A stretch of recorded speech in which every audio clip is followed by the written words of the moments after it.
Bienvenidos al siguiente bloque de los trastornos del neurodesarrollo. Estaremos hablando de los trastornos de la comunicación. En los trastornos de la comunicación, el elemento central es que las dificultades no se explican por una pérdida adquirida, sino por una alteración en el desarrollo de los sistemas que sostienen el lenguaje y el habla.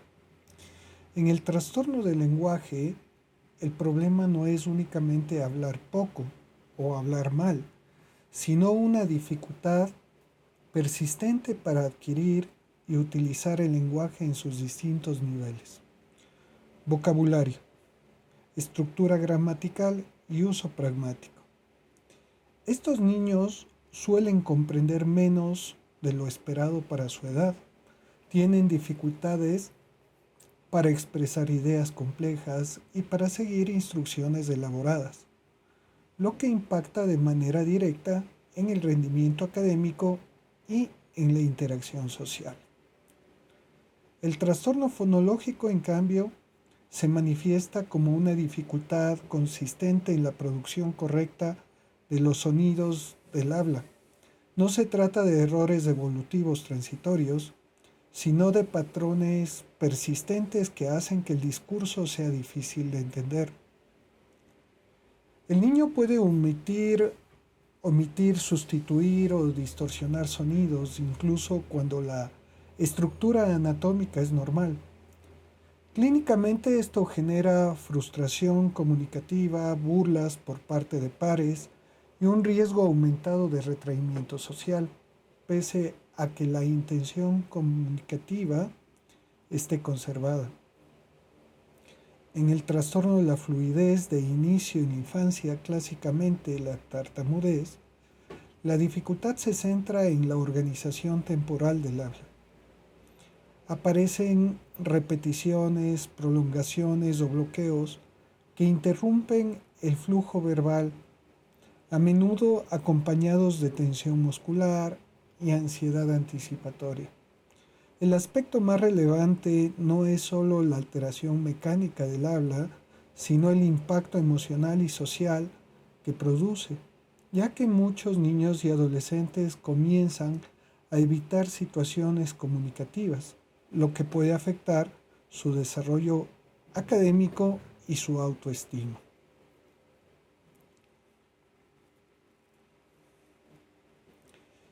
En el trastorno del lenguaje, el criterio A define el núcleo clínico.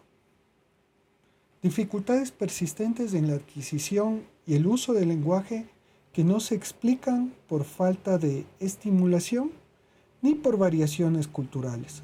Esto se manifiesta en un vocabulario reducido, frases cortas o mal estructuradas, errores gramaticales persistentes y un discurso pobremente organizado, con dificultades para narrar, explicar o sostener una conversación coherente.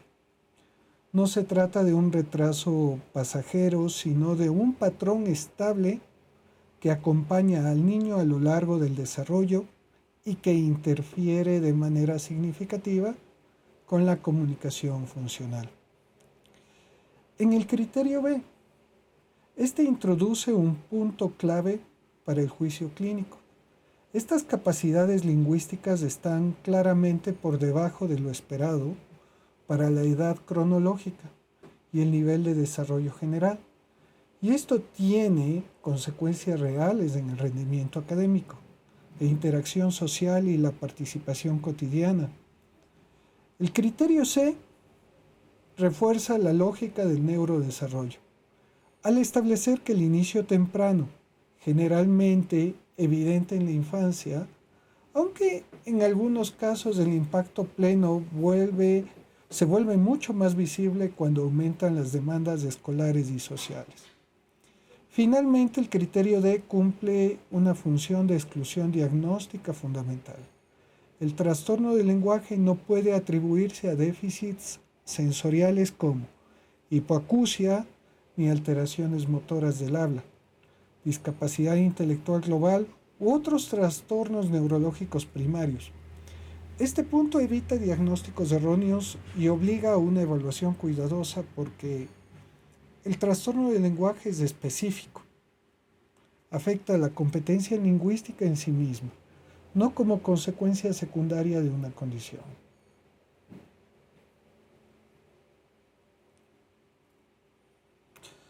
Vamos a hablar acerca del trastorno del espectro autista. En el trastorno del espectro autista, el núcleo clínico se organiza efectivamente en esos dos grandes dominios. Por un lado, los déficits persistentes en la comunicación o interacción social, que no deben entenderse como desinterés o frialdad emocional, sino como una alteración en la reciprocidad socioemocional. Esto se traduce en dificultades para iniciar o sostener intercambios sociales, interpretar gestos, miradas o tonos de voz y ajustar la conducta al contexto interpersonal.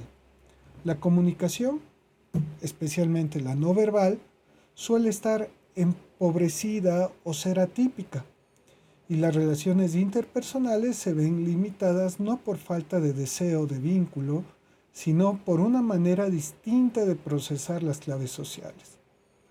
El segundo dominio corresponde a los patrones restrictivos y repetitivos de comportamiento, intereses o actividades. Aquí encontramos desde movimientos estereotipados y ecolalias hasta una marcada insistencia en rutinas, resistencia al cambio y la presencia de intereses intensos y muy focalizados. A esto se suma la hiper o hiporreactividad sensorial, que explica muchas conductas que erróneamente se interpretan como oposicionistas o caprichosas, cuando en realidad responden a una sobrecarga o a una baja modulación sensorial frente a estímulos cotidianos. Es fundamental subrayar que en el trastorno del espectro autista no estamos ante un trastorno del estado de ánimo ni ante una ausencia de afecto.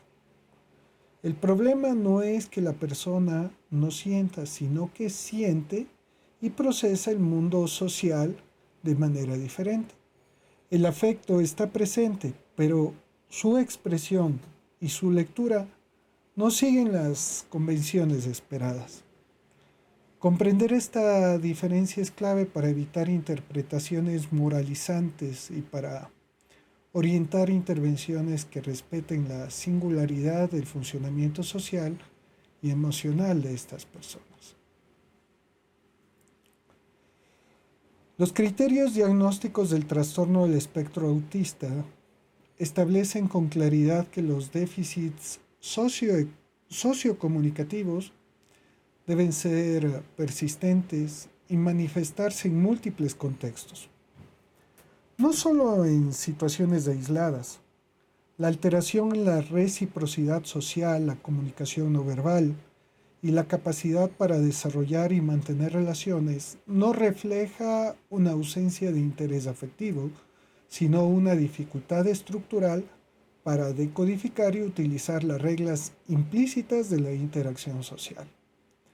Esto explica por qué muchas personas en el espectro parecen desenvolverse adecuadamente en entornos predecibles, pero presentan dificultades marcadas en situaciones sociales complejas o cambiantes.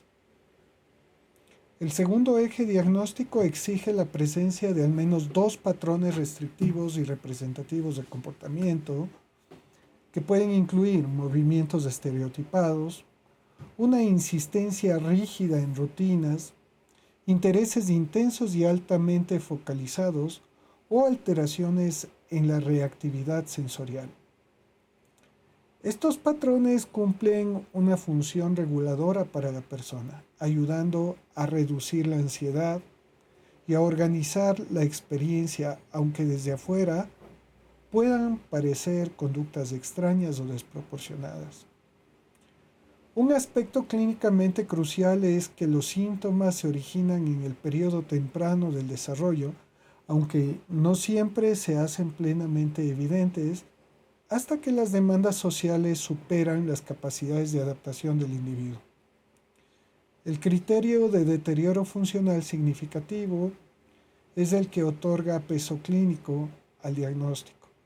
Las características del espectro deben limitar de manera relevante el funcionamiento personal, social, académico u ocupacional. Sin este impacto hablaríamos de rasgos o estilos de funcionamiento, no necesariamente de un trastorno en el sentido clínico.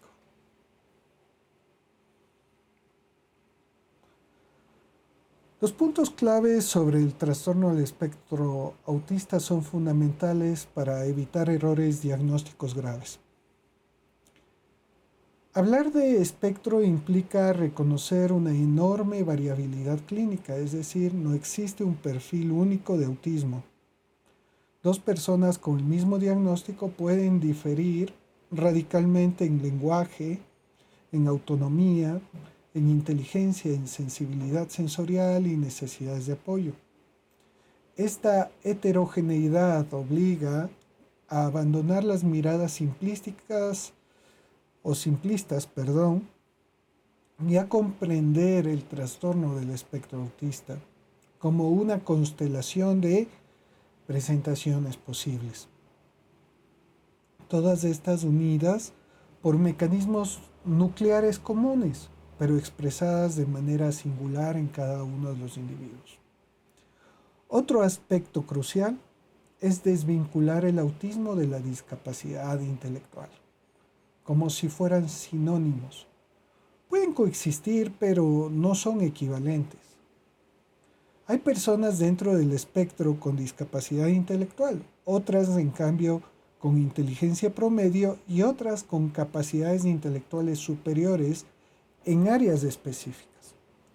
Confundir el autismo con bajo nivel intelectual no es solo incorrecto desde el punto de vista científico, sino que tiene consecuencias éticas y educativas muy serias, porque limita las expectativas y oportunidades de desarrollo.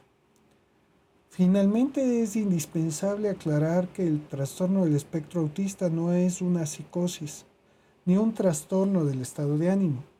No se trata de una pérdida de contacto con la realidad, ni de una alteración primaria del afecto, sino una condición del neurodesarrollo con una base neurobiológica específica que afecta el procesamiento social, comunicativo y sensorial.